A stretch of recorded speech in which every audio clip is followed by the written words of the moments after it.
Where are you watching from today? I'm Diane Morrison, and I need to tell you about the day I discovered my own nephew was planning to steal everything I'd worked 40 years to build. But here's the thing, I spent those 40 years as a CPA auditing Fortune 500 companies. If he thought I wouldn't audit my own family, he had another thing coming. My nephew Tyler offered to help me update my will after my estate attorney retired last spring. I was grateful, honestly. At 64, newly widowed after losing my husband Robert to cancer 4 years ago, the thought of navigating lawyers and legal documents alone felt overwhelming. Tyler had always been the golden child of the family, my sister's son. Charming, attentive, the one who actually called on my birthday instead of just posting on Facebook. He'd been visiting more often since Robert died. Every couple of weeks, he'd stop by with groceries, help me figure out my new smartphone, fix things around the house. My sister Margaret would beam whenever I mentioned how thoughtful he was. "He's always been such a good boy," she'd say. And I believed it. Why wouldn't I? He was family. When my attorney, Mr. Harrison, announced his retirement, Tyler immediately offered to help. "Aunt Diane, I know this great estate lawyer. We went to college together, Trevor Matthews. He specializes in estate planning for widows. He'll take good care of you, and since we're friends, he'll probably give you a discount." It seemed perfect, convenient. Too convenient, as it turned out. The first meeting with Trevor went smoothly. Professional office in downtown Seattle, impressive credentials on the wall, friendly demeanor. He asked all the right questions about my assets, my wishes, my concerns. I told him the same thing I told Mr. Harrison years ago. I wanted my estate split between Tyler and my goddaughter Sophie, with generous donations to the Humane Society and the Breast Cancer Research Foundation. Simple, straightforward, fair. "We'll draft everything and have you back in 2 weeks to review and sign," Trevor said, shaking my hand. Tyler drove me home, chatting about his work in tech sales, his new apartment in Capitol Hill, his girlfriend Sarah. Everything seemed normal. But that signing appointment, that's when everything changed. I arrived at Trevor's office on a Tuesday morning. Tyler by my side like the dutiful nephew he'd always been.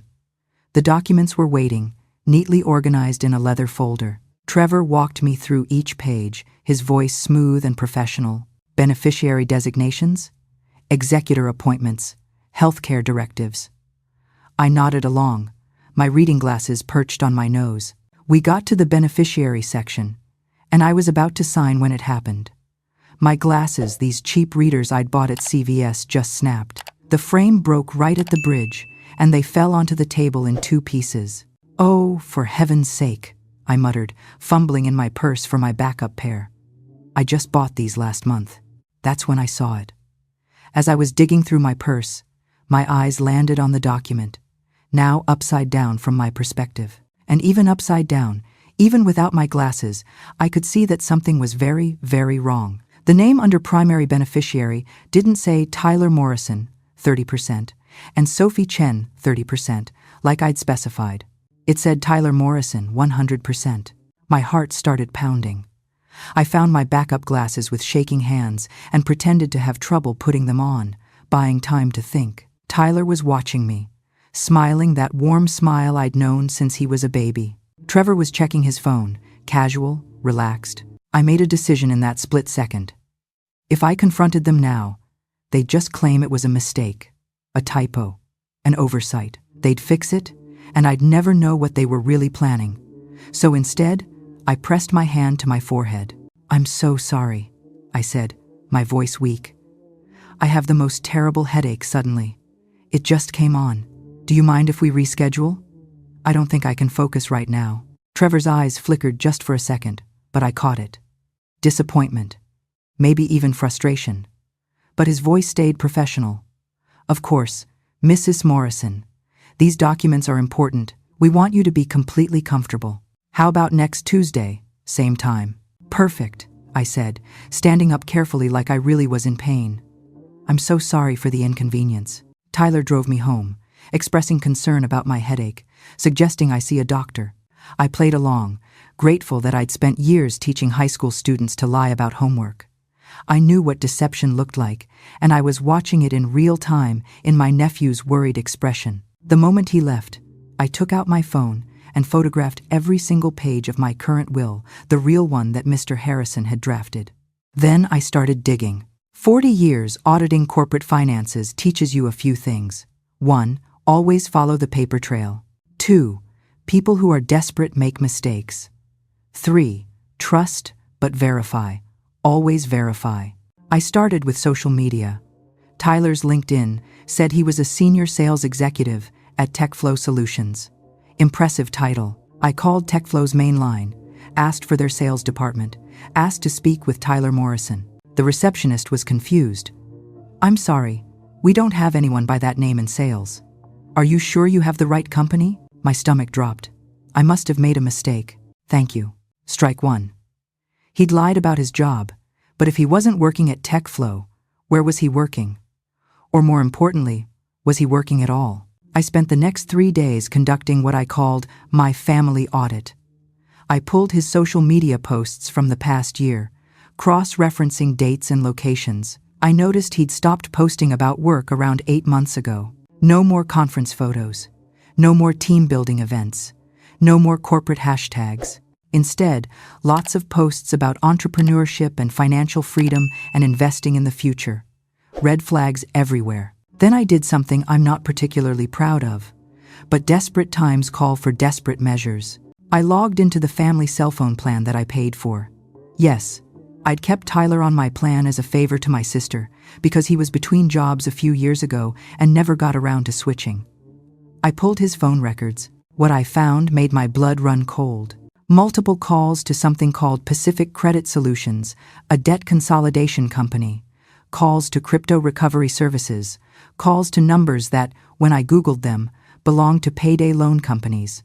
And hundreds of calls to Trevor Matthews, the estate attorney, starting 6 months before Mr. Harrison even announced his retirement.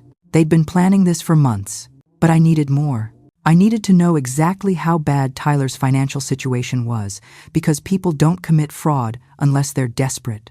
I created a fake LinkedIn profile, Sarah Johnson, financial analyst, and sent Tyler a connection request with a message about a potential investment opportunity. He accepted within an hour. Once we were connected, I could see more of his network. That's when I found the really damaging evidence. Tyler had recently connected with multiple cryptocurrency experts, several bankruptcy attorneys, and this was the clincher, a neurologist who specialized in cognitive decline assessment. He was planning to have me declared incompetent. I sat at my kitchen table that night, Robert's empty chair across from me, and I cried. Not because I was scared I'd handled worse in my 40-year career. I cried because this was my nephew, the little boy who used to beg me to take him to the aquarium, the teenager I'd helped with his college applications, the young man who'd given such a beautiful speech at Robert's funeral about family and love and staying strong, and he was planning to rob me blind and lock me away in a nursing home. But here's what Tyler didn't know about me. I didn't just audit companies.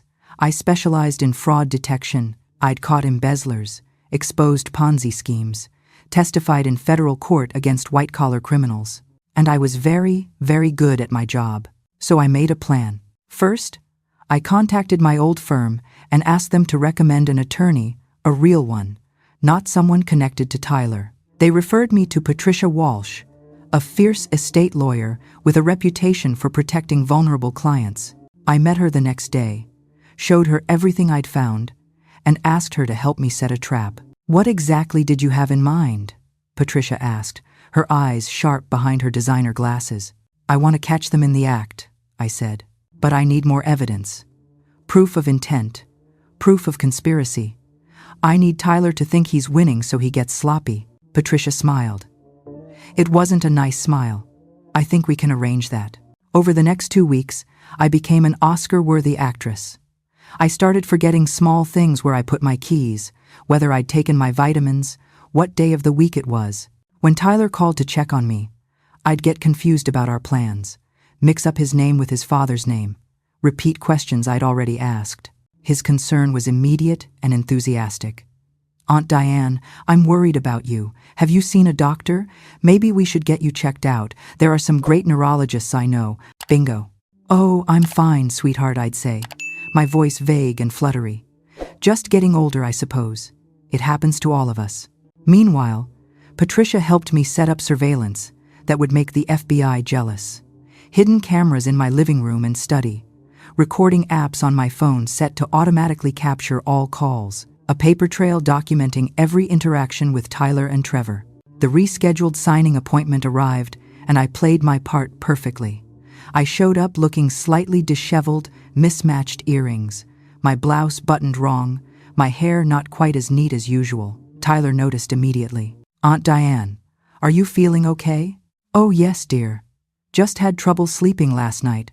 All this legal business makes me nervous." Trevor was more aggressive this time, pushing the papers toward me, pen at the ready.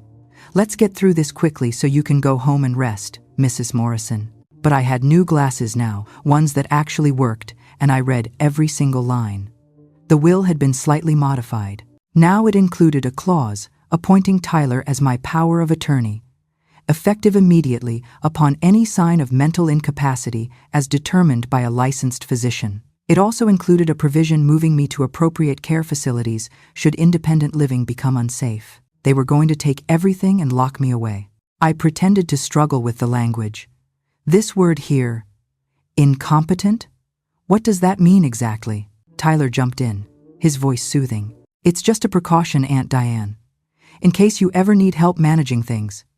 It means I could help you pay bills, handle the house, make sure you're taken care of. It's normal in these documents." "Oh!" I blinked at him, letting my hand shake slightly as I held the pen. "That's very thoughtful of you, sweetheart." I was about to sign. I'd practiced forging a shaky signature that looked nothing like my normal handwriting when Patricia's paralegal accidentally knocked on the door. "I'm so sorry to interrupt," she said breathlessly. "There's an emergency call from Mrs. Morrison. They said it's urgent, something about her sister." "My sister, Tyler's mother." I watched Tyler's face go pale. "What? Is Mom okay?" The paralegal looked uncomfortable. "I think Mrs. Morrison should take the call in private." I excused myself, leaving Tyler and Trevor in the conference room. The emergency call was fake. Of course, Patricia's paralegal had simply pulled the fire alarm on our little charade, but it gave me the excuse I needed to leave without signing. And more importantly, it gave me information. Because what Tyler didn't know was that the conference room was wired, and in the 3 minutes I was on the phone with my sister, Tyler and Trevor had a very revealing conversation. "Did you see how confused she was?" Trevor said, his voice low. "I think we can move up the timeline." "I don't know," Tyler replied.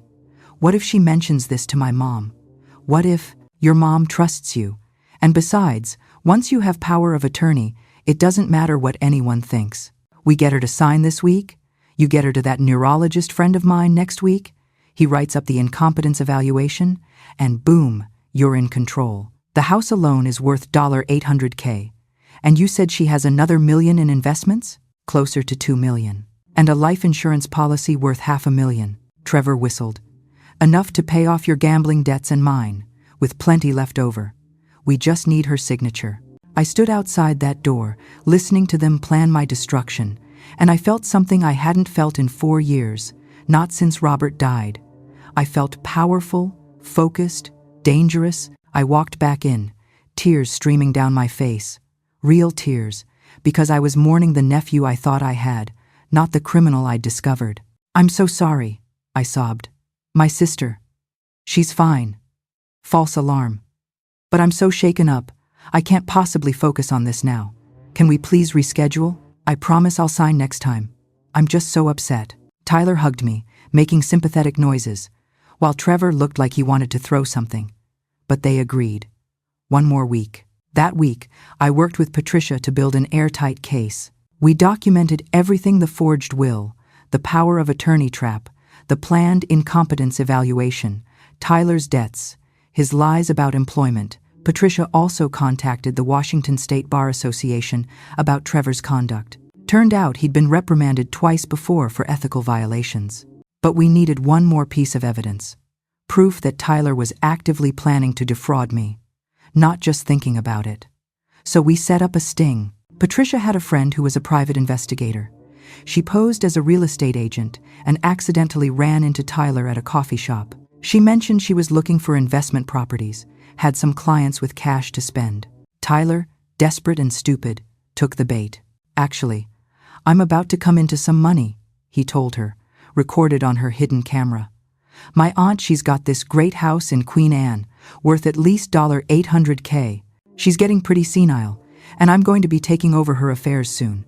Once I have control, I'm planning to sell the house and invest the money in crypto. There's this amazing opportunity my friend told me about. He'd confessed to planning fraud on camera to a PI, who immediately turned the footage over to the Seattle Police Department's Financial Crimes Unit. The final meeting was set for a Friday afternoon. Tyler thought he was coming to watch me sign away my independence. Trevor thought he was about to score the biggest payday of his shady career. What they didn't know was that Patricia had invited some additional guests. I arrived early and set the scene perfectly. Pills scattered on the table, just vitamins, but they didn't know that.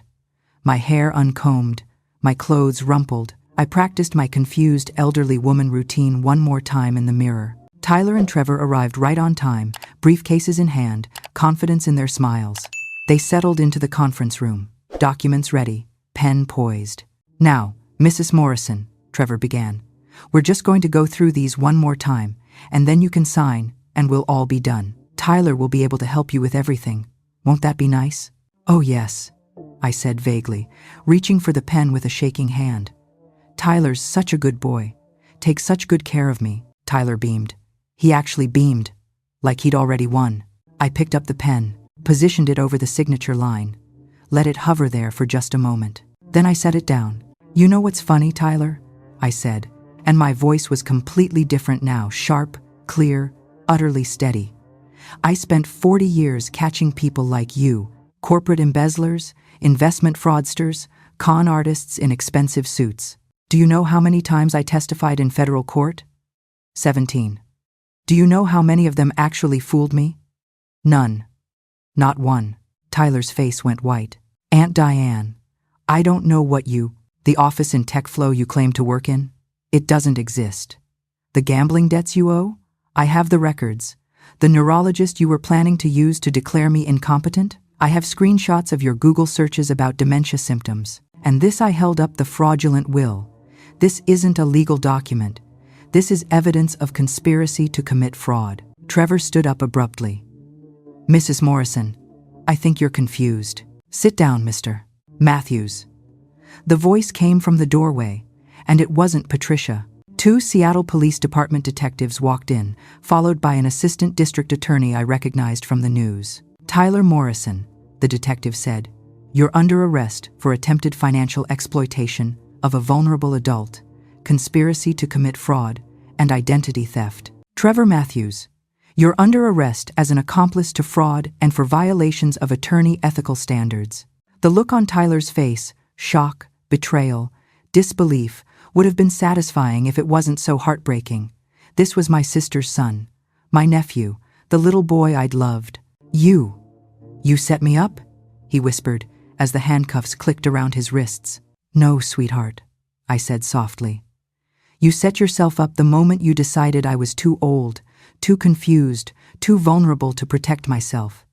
You forgot that I taught you how to use Excel when you were 12. I helped you with your business plan for your first startup. I reviewed your job applications. Did you really think I wouldn't know how to investigate you? As they led him out, Tyler shouted back at me. You're going to regret this. My mother will never forgive you. You're destroying our family. And that hurt. God, it hurt. Because he was right, my sister was devastated when she learned what her son had tried to do. She didn't speak to me for 3 months. Some family members took Tyler's side, said I was overreacting, that I should have just talked to him instead of involving the police. But here's what they didn't understand. Tyler wasn't going to stop. The debt collectors were closing in. He'd already tried to steal from me once. If I'd confronted him privately, he would have apologized, promised to get help, sworn it would never happen again. And then he would have tried something else, something worse, something I might not catch in time. The trial took 8 months. Tyler pleaded guilty to reduced charges in exchange for testifying against Trevor, who fought it to the bitter end. Trevor lost his law license and got 3 years in prison. Tyler got 18 months, suspended sentence, 5 years probation, and a requirement to pay restitution, though good luck getting blood from a stone. My sister eventually came around. She attended a support group for families of fraud perpetrators and started to understand that Tyler's choices were his own, not mine. We have coffee every Sunday now, and we don't talk about Tyler. He's getting help for his gambling addiction in a court-mandated program. Maybe he'll turn his life around. I hope he does.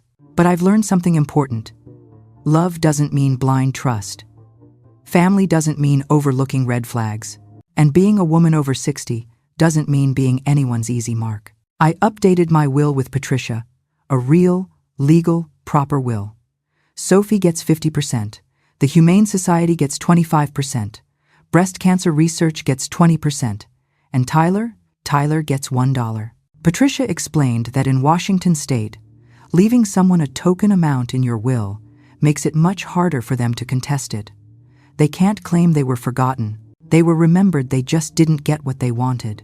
I also started volunteering with the Senior Center, teaching a class called Protecting Yourself from Family Fraud. Because here's the uncomfortable truth. Most financial abuse of older adults comes from family members, children, grandchildren, nieces, nephews, people who have access, who know your routines, who can manipulate your emotions. In my class, I teach people to watch for red flags. Family members who suddenly show up more often, especially right after a spouse dies. People who offer to help with finances when you haven't asked for help.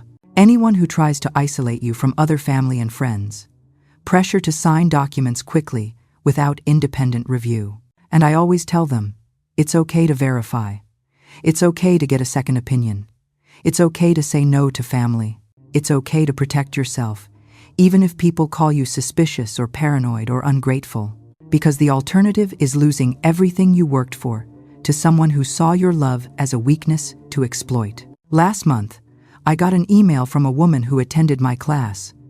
Her son-in-law had been pressuring her to add him to her bank accounts for emergencies. Something felt off, but she couldn't put her finger on it.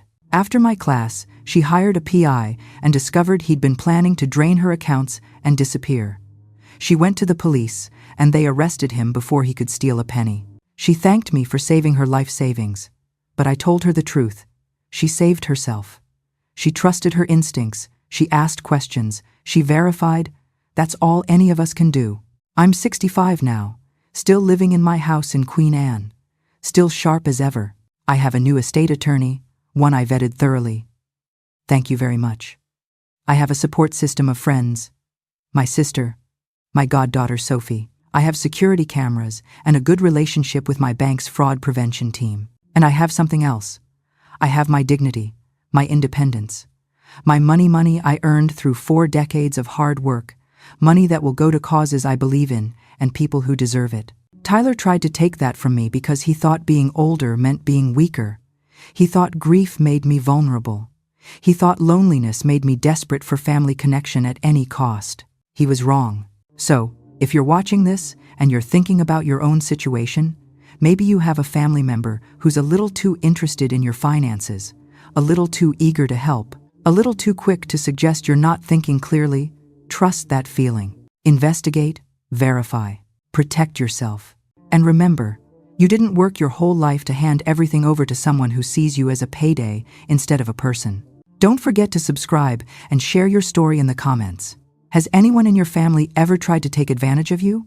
How did you handle it? Let's support each other, because we're stronger together than they think we are.